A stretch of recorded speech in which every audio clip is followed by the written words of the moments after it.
I think having a sense of humor is extremely underrated.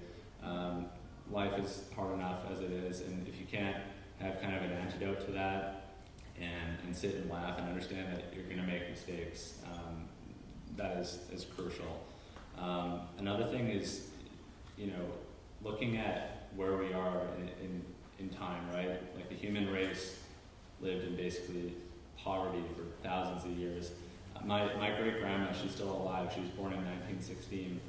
On her 100th birthday, we threw a party for her, and we asked her, what was the greatest invention that you've seen? And you've lived 100 years, and we're like thinking it's going to be the mobile cell phone. It's going to be Facebook. it's definitely, she doesn't have Facebook though. And it's going to be the internet. And she said, probably running water and indoor plumbing. So it just shows that, we live for, like I said, hundreds, if not thousands of years with nothing, and we're at a point where we're accelerating. Each day is getting better. You used to die if you cut your foot.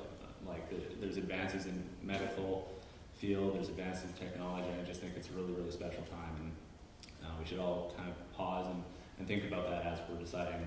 A lot of people in this room probably deciding what you're going to do for a career, and I think that's important because you're right here, truly, both geographically and the timing is perfect. It's gonna get better. There's no question. So that's kind of what I would leave everybody with. Any advice for students who are thinking of starting their own company?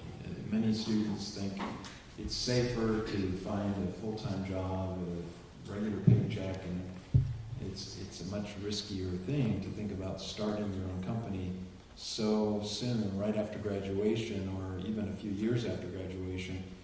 What advice would you give to those students who are thinking about starting their own company but are hesitant? I would just say that there's not really a sense of waiting.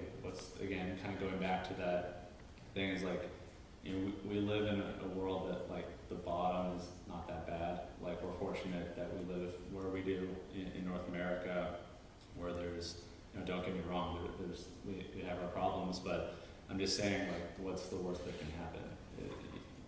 It doesn't turn out, then you go and get a job, or you start something new.